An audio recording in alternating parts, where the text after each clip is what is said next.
The Olympics show on OTB Sports with Indeed, proud partner of Team Ireland. Good evening. This is the Olympics show on Off the Ball. Neil Treacy bringing you your latest instalment of the Games, which is coming to you every day on OTB Sports app and across all the OTB platforms. It's all with thanks to Indeed, who are proud to support Team Ireland at the Tokyo 2020 Olympic Games. Indeed believes the world works better when people are given every opportunity to unleash their true talents. The hashtag to follow is #TalentUnleashed. Now, it's been a difficult couple of days for Team Ireland, but 4:35 a.m. Irish time, Kelly Harrington will be going in the quarter-final of the lightweight division of boxing. Imane Khalif of Algeria is her opponent. A win for Kelly Harrington, and she secures Ireland's 4th medal of the Games and 2nd in the boxing ring. Joining me to talk more about it and about the disappointment for Kurt Walker and Aiden Walsh yesterday. Delighted to say professional middleweight and former world amateur silver medalist Jason Quigley is with us. Jason, how are you? Great, how's things? Not too bad at all, not too bad. Before we get on to Kelly Harrington and what's coming up in the early hours of tomorrow morning, I might start with yesterday's action and unfortunately lack of action for Aiden Walsh, because he had to pull out with the ankle injury he picked up celebrating his quarter-final win on Friday morning. He was due to fight Pat McCormack in the semi-finals of the welterweight division yesterday, but unfortunately had to pull out with that ankle injury. He'll still come away with a bronze medal, but Jason, just heartbreaking for him to miss out on that opportunity to try make it one better and go for silver or go for gold. Yeah, without a doubt. I think any injury is disappointing. This one is it's just a bit of a freak injury because of the way that it happened. And, I hope that he doesn't go away and, question himself and kick himself because of his celebration. The man went and won an Olympic medal. It's a massive achievement for any boxer to achieve. And, sometimes you can't control your emotions whenever your hand's raised like that, whether it's for an Olympic medal, European medal, an Irish medal, whatever it is, because of the difficult times that they went through just to get to the Olympic Games and then to go there and achieve getting a medal. His emotions definitely took over. I hope he doesn't kick himself for that, because I remember when Michael Conlan won a medal at the Olympic Games, there's a great picture of him in midair, just like Aiden Walsh done. He didn't go over on his ankle, but, he went on and done great things as well. So I hope he doesn't kick himself for it. Of course, it's going to be disappointing because he has achieved so much. And whenever he goes back and sits down and thinks about this, he's going to just probably be like, look, I did brilliant, I did great. But there's always going to be that little bit, but if I hadn't have did this, but time heals all, and I think he'll come to terms with it at some stage and just understand that it just wasn't meant to be. Yeah, look, I think you make a good point there that it's human nature. It's a human reaction to the moment of winning an Olympic medal. The tiny fraction of people who have lived on this earth who've gone on and won an Olympic medal. I don't think any one of us can sit here and look at Aiden Walsh and say, do you know what, you should maybe have been a little bit more composed when you found out you'd won an Olympic medal. I think it's all down to the personality of the person as well. You get a lot of people that are very laid back, very chilled out, very relaxed, and you get a lot of people that are emotional and an excitement type of a person. And I personally don't know Aiden, but, even a quiet, relaxed, chilled out person won an Olympic medal can react like that as well. It's totally human nature. And the way that he has to look at it is just, he didn't do anything wrong. It was just a freak accident. It was a very happy, proud moment. And it just wasn't meant to be for him. And I think that's the mindset that he has to take away. Look at the achievement. Of course he's going to be disappointed. Of course he's going to be, what if? But if I did this, if I didn't do that, these wee things are going to come into his head, of course, but it's an unbelievable achievement. At the end of the day, look, it just wasn't meant to happen for him. It wasn't meant to be, but he can definitely come away from the Olympic Games.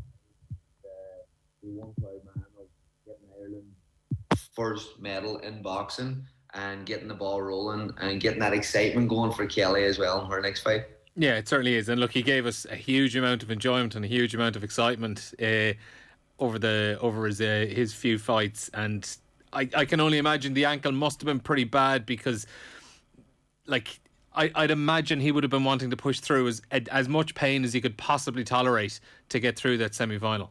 Of course, like, I heard the rumours speculating first that he went over on his ankle in his victory jump, and that he could possibly be withdrawn from the tournament. So my initial reaction was like, no, he'll not withdraw. Like, it's the Olympic Games. It doesn't matter if he's going in with one leg. But obviously, it must be a very serious injury. Maybe he cracked something and it's just, can't withstand any pressure on it whatsoever. And the way that Aiden boxes, he's moving and running around the ring constantly. I don't know how he had the energy to make that jump at the end of that fight. So for Aiden as well, the ankle look, I'm going to say the ankle is it's very important for him, but of course it's important for him. But the type of boxer that he is, he's a very much a mover, uses his footwork very, very well in a fight. And look, obviously it's a very serious injury, and the team that he has around him, I'm sure, have made the right call and withdrawn him from the tournament. Yeah, no, like it's exactly what you said there. Because even as like a complete armchair boxing fan that I would have been able to see last Friday morning that the movement he had around the ring, he was just going from left to right. His opponent really could not lay a glove on him at all throughout that fight, and it was a huge part of his game. Of course, and Pat McCormick was to be his opponent now in the next fight, and Pat has beat him in previous fights before, but deep down I think Pat's going to be a little bit relieved that Aiden has withdrawn as well, because Aiden's a very tricky competitor. He's a very tricky fighter to come up against. Even if you have beat him in previous fights, or if you've got the better of him before in fights, he just has that style that it's just hard to deal with. It's hard to figure out, and it's hard to come up against. So Pat McCormick might be just a little bit happy with a lot of people will be saying, of course, Pat would love to fight and get into the final, but he's got his bypass into the final now and doesn't have to come across the tricky, great fighter that Aiden Walsh is. So he could be rubbing his hands together, very, very relieved of that also. The one silver lining for Aiden as well, I suppose, well, on top of actually coming away with the medal, but it's the fact that he doesn't have 4 years to sit on the regrets or sit on the disappointment. He only has 3, and as his sister Michaela pointed out, she was on the show with us on Friday as well, that he's only been in the high performance setup for a couple of years. Like, there's, on paper at the very least, it looks like there's a lot more to come from him. Without a doubt, he's a top class fighter. And what this achievement that he's got now in the Olympic Games, you could see Aiden Walsh really propel now himself further up the ladder, start doing things that he hasn't done before. And this is all confidence. This is the confidence that he's going to be getting and that he has built through the Olympic Games, through the qualifiers to the Olympics, and then going on and winning the medal. You could see Aiden Walsh now being one of those names now in Irish boxing that everyone knows and everyone is looking out for at European Championships, World Championships, and watching his progress right through to the next Olympic Games as well.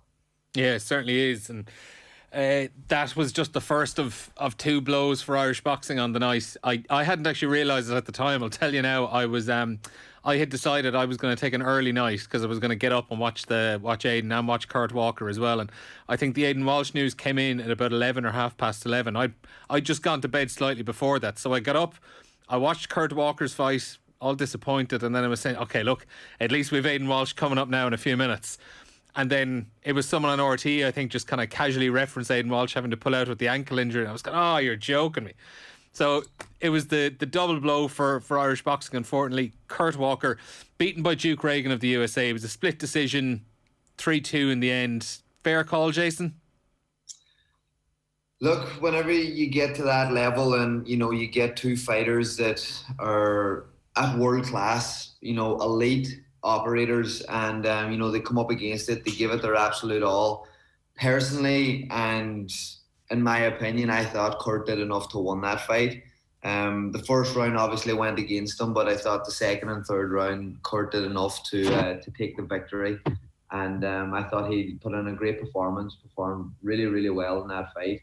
Really pulled it back after the first round. Knew that he didn't get off to the start that he wanted, and really pushed on and upped his game. And I thought that he did deserve the victory. It's going to be very disappointing for him. At the time, now, this is going to be a real kick in the teeth for him, because getting so close to becoming an Olympic medalist and being beat by that little small fraction can be very hard to take. But I think when Kurt comes away and looks at his achievement, looks at what he has achieved over the last number of weeks leading into the Olympic Games and the Olympic Games themselves, he's going to be very proud of himself. Kurt is another fighter that Irish amateur boxing has that can really make himself a household name in Irish amateur boxing if he hangs around long enough to do that, which we don't know yet. We haven't really heard, is he going to hang around in the amateur game? Is he going to call it a day and move into the professional ranks? But I think Kurt is a real top-class quality operator and can really go on to do amazing things in amateur boxing. And with the next Olympics only being 3 years away, I think it's something that he should consider. That's interesting. How tough did you find that decision when it came around for you? It was very tough. Going won a European gold medal, a couple of months later getting to the world final and falling short, coming away with a silver medal. Before I spoke about this recently to someone, and they asked me that's an unbelievable achievement. And yes, before the tournament, if you said you were going to get to the final, you're going to come away with a silver medal, I've been like, unbelievable, take that every day of the week. But there's still just something that sits there with you that, you were 9 minutes away from becoming a world champion. And I believe things happen for reasons. I believe now that I'm going to get my opportunity in the professional game. And if I ever get 9 minutes to becoming a world champion again, I'm not going to let it slip. So for me, turning over professional, it was something that I had to take it annoyed my head, to be honest, because everything was going on outside the ring. I wanted to be in the gym. I wanted to be fighting. I wanted to be competing.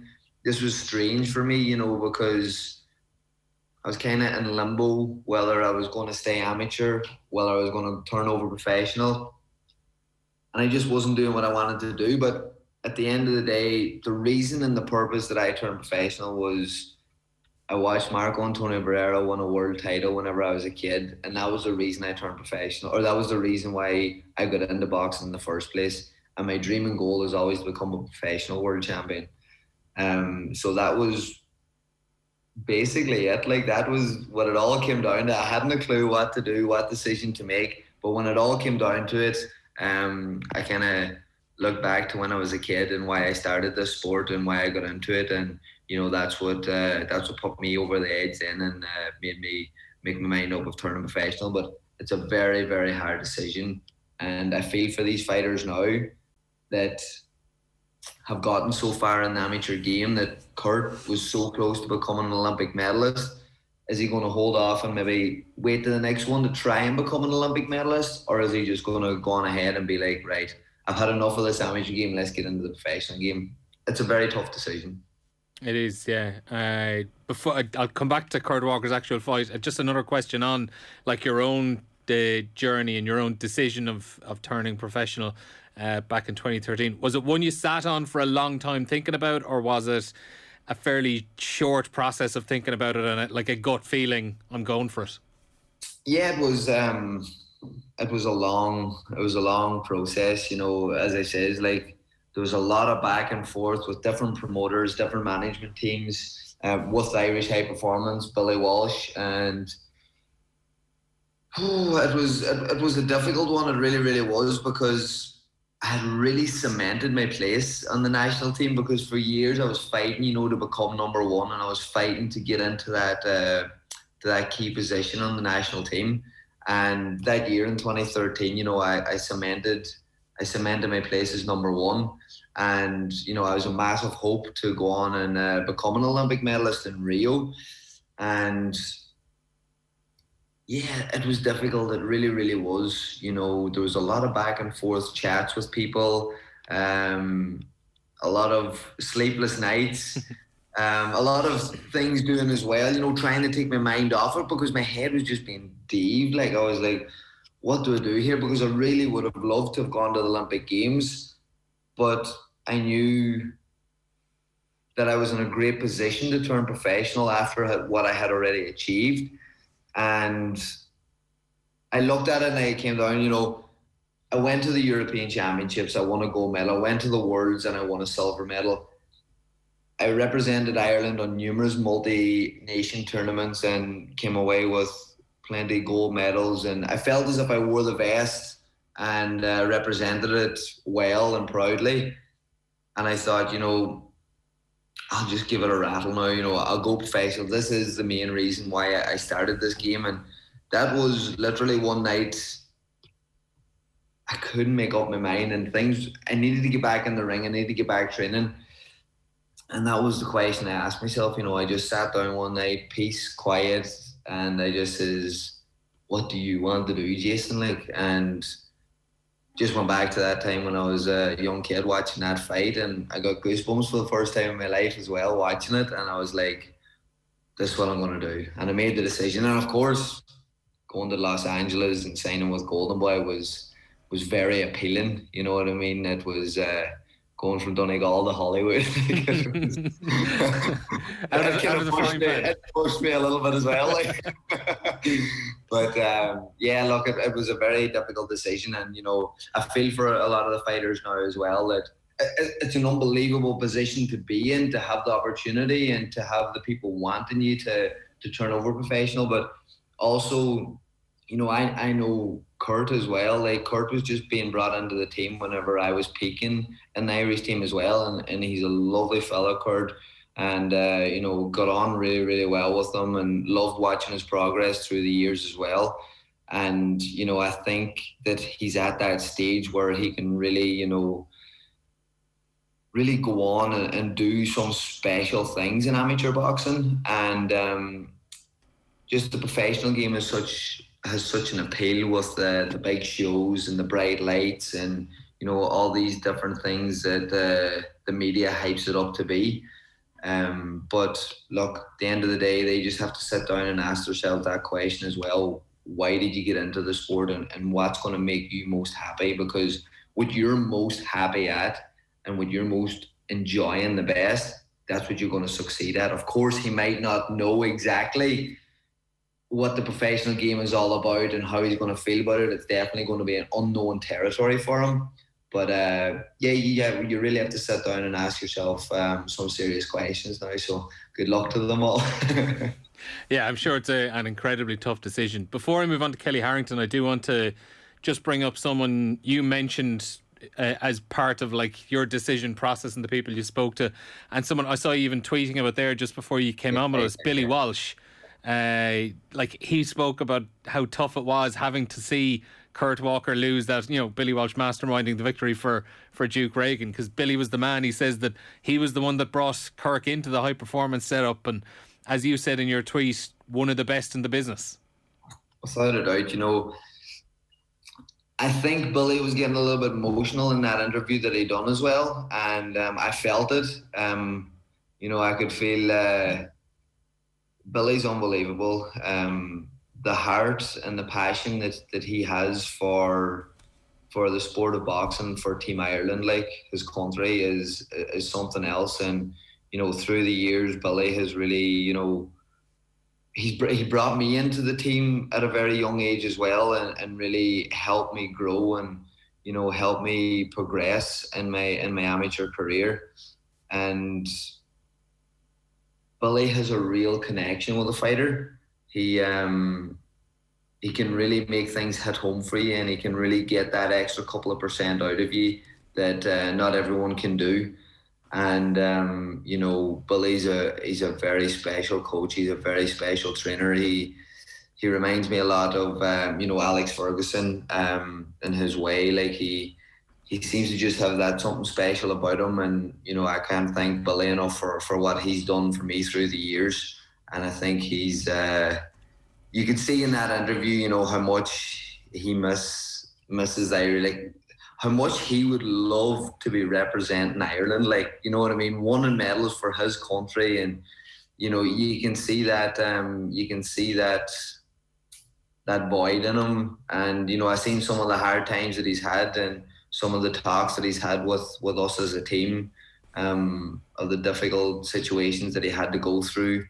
And, he's just he's an incredible person. And it's great to see him doing amazing things now with Team USA as well, because like USA were down and out for a couple of years there. A couple of Olympic Games were one of the best boxing teams were just being looked over and not achieving what they should be achieving.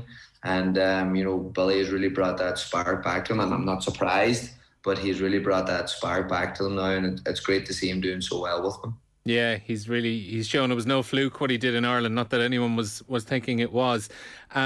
Before we finish up, I want to spend a couple of minutes talking about Kelly Harrington, obviously, because 4:35 a.m. Irish time on this coming Tuesday morning, quarter-final of the lightweight division.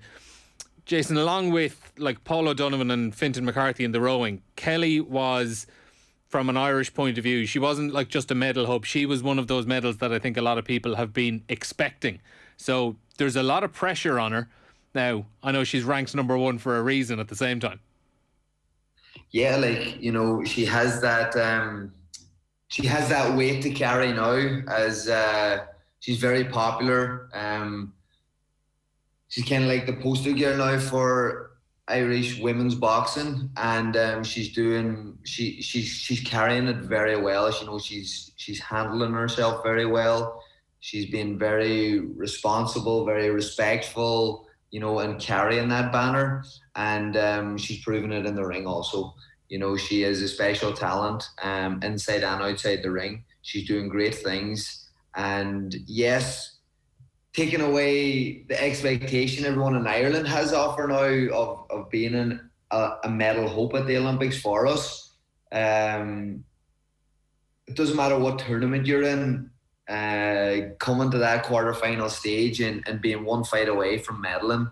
Doesn't matter if it's a multi-nations, a Europeans, or a World's Olympic Games. These are the moments now that, you want to take something home. And there's going to be that bit of pressure on as well, because one fight and you're a medalist. I believe that she's got off the ground running very, very well. She's had a great performance. It's a good confidence booster. It's a good stepping stone into the tournament now for her. And she's coming up against an Algerian Khalif. She is not very well known, not very well heard of. Kelly is expected to go in there, be victorious and become an Olympic medalist. But she carries that very well, and she deals with that type of pressure very well. And I can see Kelly going into this fight now and putting in another great performance. And once she clinks now this fight, puts in a good performance, gets herself into that semi-final and into a guaranteed medal position, you're going to see something very special out of Kelly Harrington, I think. Yeah, let's hope so. Anyhow, I thought there was a really interesting quote from her after her opening fight last week. She was asked about the pressure of, because she's had to do a lot of sitting around in Japan. Like, this is just going to be her second fight. We're talking day 11 of the games. There have been some fighters who've had 3-4 fights and are already finished.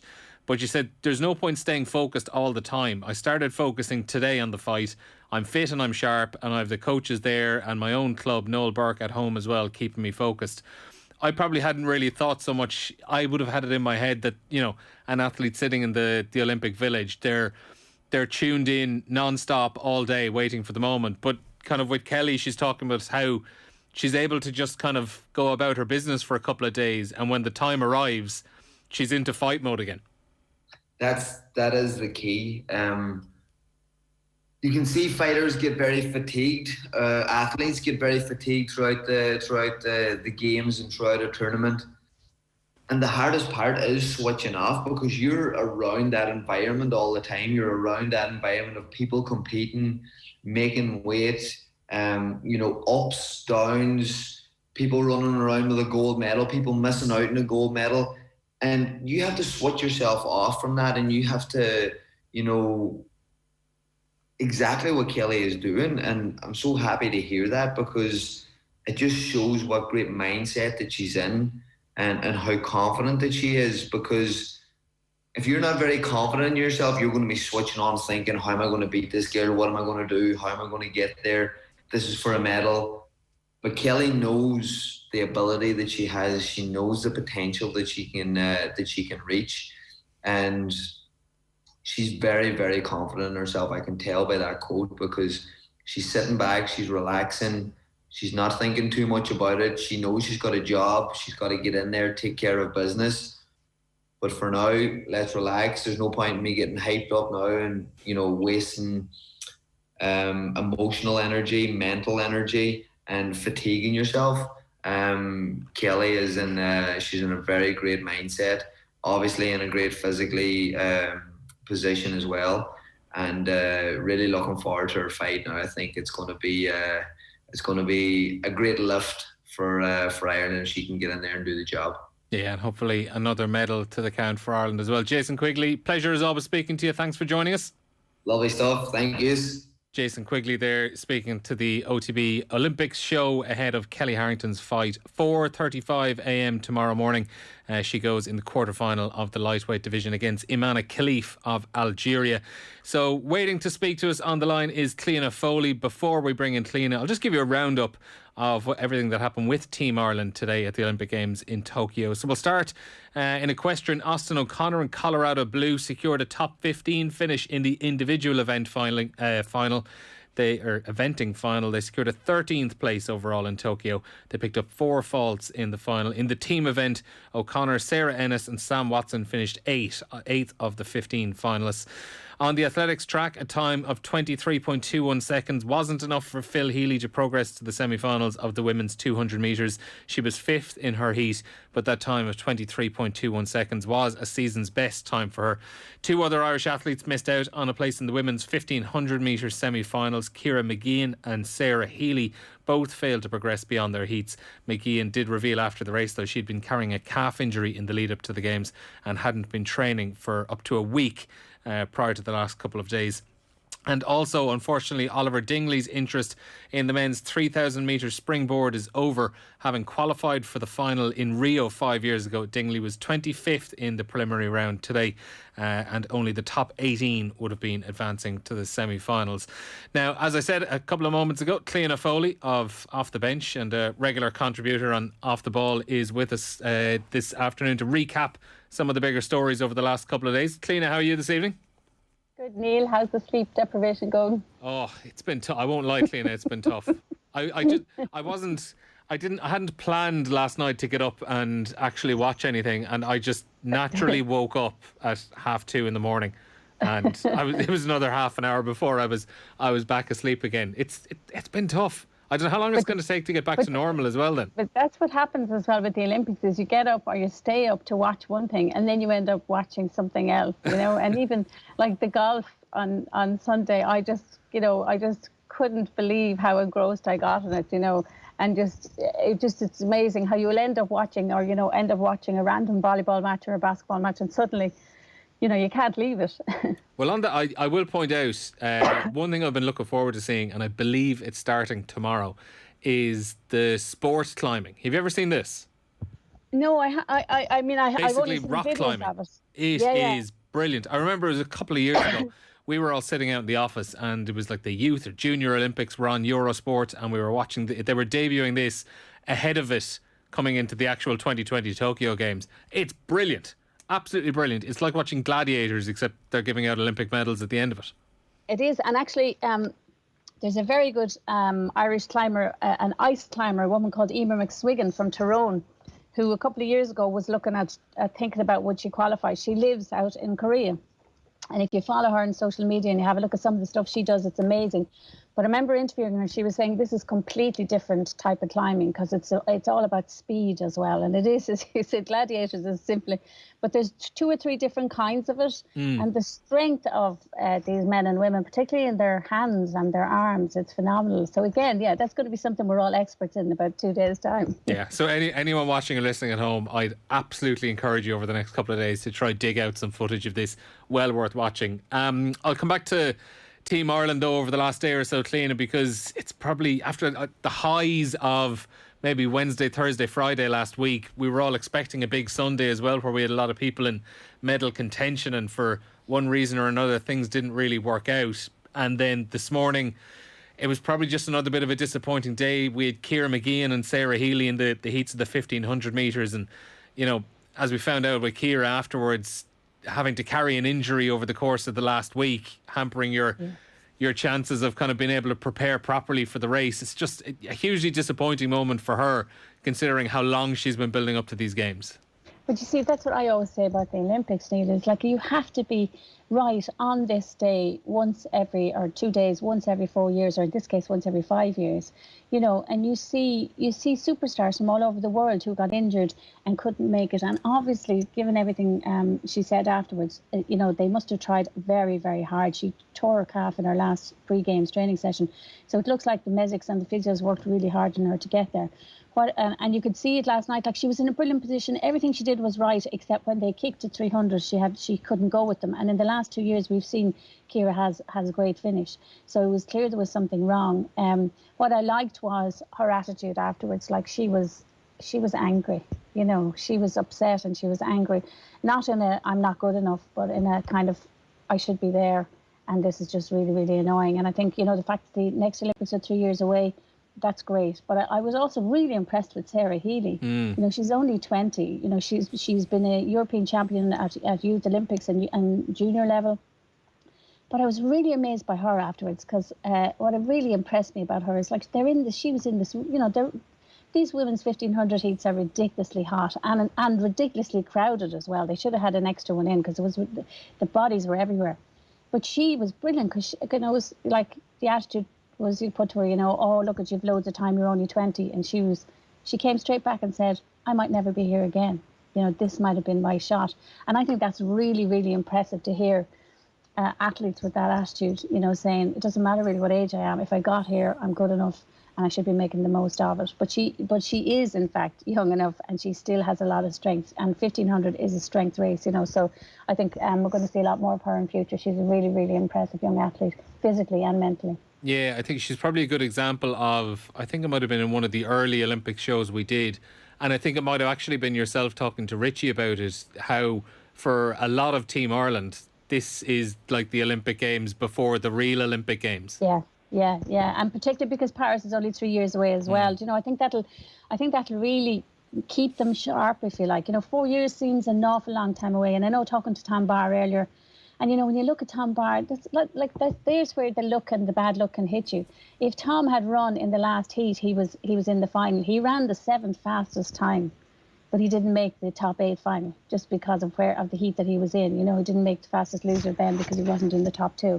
And that's the way it goes. But I remember talking to Tom earlier this year and saying, you know, would you hang on for Paris, especially after the frustrations of the last 2 years, really? And he said, actually, because it's only 3 years away, I'll definitely think about it. Whereas if it was 4 years, I probably would be writing it off. So it is interesting. I think that it could motivate the younger ones, but also maybe the older ones who still feel I could still be in there with the shot. Mm-hmm. Yeah, it's really, really interesting. On staying on the 1500 briefly, obviously we had the bizarre scenes in one of the heats with Sifan Hassan taking the fall. Like on the final lap, taking the fall, managing to get up and not just qualify, but actually win it. Ran down the entire field and won it, exactly. Yeah, and to be honest, looked like she might even have been pulling up ever so slightly as they got towards the finish line. She did. She pretty much jogged in, and she didn't just have a trip. She had a serious fall as well. She got a right clatter. So if it's any consolation to people looking at that and thinking, oh my goodness, how did she do that? 10 hours later, last night, she went ahead. I think it might have been 12 and won the 5,000 metre final. and did it in classic Hassan style. You know, she's of Ethiopian heritage, went to Holland as a refugee when she was about 15. And she has that very slight frame that the Ethiopians have, but with incredible power and endurance. And she sat at the back of the field. I mean, other athletes must hate to run against her. She sat at the back of the field for the 5,000. And then at the bell, she came up and she just burned the whole lot of them off. And she won again. She won by 2 or 3 seconds. But the most extraordinary thing about her is she'll be back. She's looking to do a treble. It's never been done. And to think that you would win a 1,500, a 5,000 and a 10,000 is extraordinary. Now, at the World Championships in Doha in 2019, she did a bizarre double at the time that we found difficult to understand, which was the 1,500 and the 10,000. Now she's looking to put a third one in here. And so, like, if she pulls it off, it would be extraordinary. You could argue the 1,500 in some ways, because it's such a tactical race and because there'll be so many bodies in there and there's such a standard there, that actually might be the most difficult. But Dervla O'Rourke had a great stat on her today. She said that if to run all of these, she will run over 24,000 meters, I think, in this Olympics, which is a pretty amazing statistic. To compete over that distance is phenomenal. And we were saying, imagine if there was heats in the 10,000, which there isn't, it'd be even more. So what she's doing is remarkable. Some would argue unbelievable, but she's there, and she has been there for a while. Since 2016, she has, you know, she always looked like an athlete who isn't. When I saw her when she was younger, she looked like an athlete who really wasn't even trying. She has a very laconic style, and she's very light. But since 2016, her progress has been extraordinary. And if tomorrow there will be huge emphasis, even to see her doing a 5,015. But if she does a 5,015 and then goes for the 10, that would be extraordinary. Phil Healy, then, she also missed out in the heats of the 200 metres. She ran 23.21, a season best. Best, yeah. But as she pointed out afterwards, there's a large silver lining in so far as, you know, getting to the final in the 4x4 400 mixed relay. And she kind of spoke about how she has sacrificed her own individual events to a certain extent, which probably says a lot about her, to be honest. I think so, Neil, and that is the reality, is that she has, like, she ran the 400 and she's the 4x4, and she's going to run in the 400 herself tomorrow. And that's even a big ask to do all of that. And I think that's the truth. The truth is she has sacrificed her own ambitions here, if you like, because those 4x4s, you know, they were really fast, and to make a final in that, to do that and to make history for Irish athletics was incredible. But Phil is still only 26, and I think she still has lots to do over the next few years. So she's herself and the two sprinters, Marcus Lawler and Leon Reid, are all in sprint heats in the early hours, and then Andrew Coscoran as well is in tomorrow in the 1500. So I think he might be the first one in at about 1:30 in the morning. So we have interest in the athletics tomorrow again. And again, look, it's just about them, you know. But I think in sprint events, you're looking for PBs. In distance or middle distance, it's not easy to do PBs. You never know what's going to happen. It all depends on the pace of the race. And for example, in that 1,500 metre final today, everybody played into Hassan's hands because they ran a slow race and then allowed her just to burn them off. So those middle distance races, even heats, are very tactical, but also they're very crowded. I mean, they're just ridiculous. There's 16 or 17 athletes in some of these 1,500 metre heats. So Andrew is going to have to be careful tomorrow and just be awake and watch what's going on, because they've got, every year they get more and more like bumper car races. Yeah, I have the exact times here when they're going tomorrow for anyone interested at home. So Andrew Coscoran, he's in the 1,500 metres heat. He's in heat 3. That's 1:27 a.m. Irish time. Phil Healy then going in the 400 metres. Her heat is at 2:17 a.m.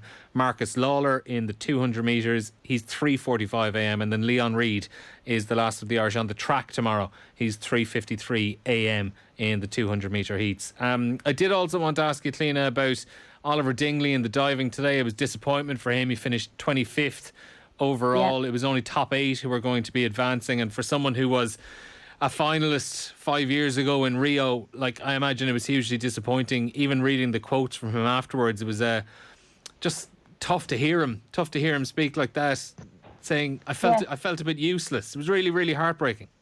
Oh, Lord, yeah. And you know what? I mean, Ollie never got the credit for what he did in Rio. To make the top 8, to be 8th in the World Olympic final in the 3-metre springboard is extraordinary.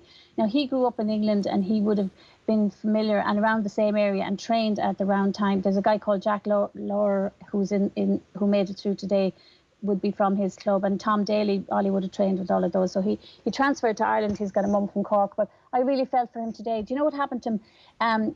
Diving, all of these sports are very similar. Anything that has that, it was very like Rhys McClenaghan. His second dive, his toes slipped right to the very edge of the board, and you don't get a proper spring when that happens. And so he got thrown forward and really had a very bad, it was a 3.5 pike, and that really, once that happens, your confidence goes. And I also think that actually the lockdown has affected people like him, because they haven't been able to get away and travel and do as much competitions as they usually do. And diving is one of those precision sports where confidence is everything. So yeah, it was really, really heartbreaking for him, I'd say, because he works awfully hard. He trains out in the National Indoor Centre in Dublin, and you know, what he did in Rio really was extraordinary, and there was no pressure on him out there. And maybe as well the fact that, you know, there are expectations on him having done that now. But even his results since, he's had trouble, he's had injuries since then, and 5 years turns out to be a very long time, you know, in these precision sports. Yeah, and as you said, like that second dive, even the scores, like you can see it just straight away. Like he got 40.3 for that second dive. The rest of the scores, he got 63, 59.5, 54, 57 and 61.2. So look, that was the hugely important one. Before we leave you, Clíona, there are a couple other bits I do want to ask about. You said you wanted to talk a little bit about the hockey, because obviously Ireland missed out on a quarterfinals place after losing on Saturday afternoon. But like, as you've kind of pointed out, that the context behind it is that after today's quarterfinals, 3 of the 4 semi-finalists there in the women's hockey have come out of Ireland's group. Well, the really interesting thing is that like Ireland had targeted to beat India and they lost to them, and everyone went, that's the game that cost you, right? That's the game that cost you quarterfinal. But India have gone on and they've beaten Australia, who were being hotly tipped during the tournament to win it, and were unbeaten in their group, and everyone was saying they were one of the hot tipsters. So India came out and beat Australia, beat them 1-0. And then GB ended up today in McFerrin time, as my niece's husband calls us. They went to shootout today with Spain and beat Spain in a shootout. Goalkeeper was fantastic. So you now have a repeat. In one semi-final, you have a repeat, GB versus Netherlands. And in the other one, you have India, which nobody expected, and who beat Ireland, against Argentina, who beat Germany. So it's really interesting to see that happen. And in fact, the Indian men have got through as well. They beat GB men 3-1. So the Indians must be going crazy for their hockey teams at the moment. When it comes to the Irish women's hockey team, are they kind of hampered a little bit by the expectation they set around themselves in 2018, when they got kind of probably overachieved getting to a World Cup final? And do maybe some of us kind of have them a little bit higher in our rankings than they probably actually are in reality? That they exceeded so much in 2018, but in reality they are still working their way through those rankings.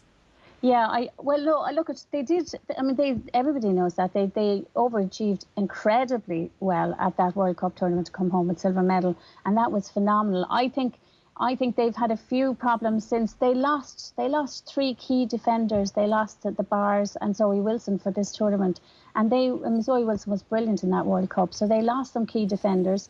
They changed a coach, but I think also maybe the pressure, you know, the expectations that weren't on them then. They played, as I said before, they played with a freedom in that tournament, in that World Cup, that I haven't seen them play with since. I also think they need to find 1 or 2 really brilliant strikers. I just don't think they have that at the moment. And I think our juniors and our underage teams apparently are really good coming through.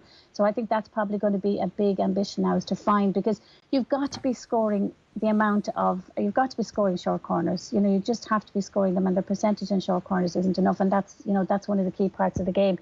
So I think they're missing that star striker maybe, but you couldn't ever fault them for the work they've done, and also for the legacy they've created, because I think now we're going to see more and more talent coming through. And Sean Dancer has already brought through some of the younger talent too. So I think, and never, ever, ever could you want for their effort or their training levels or anything like that. You know, they were looking at the women's semi-finals today were played in 30 degrees.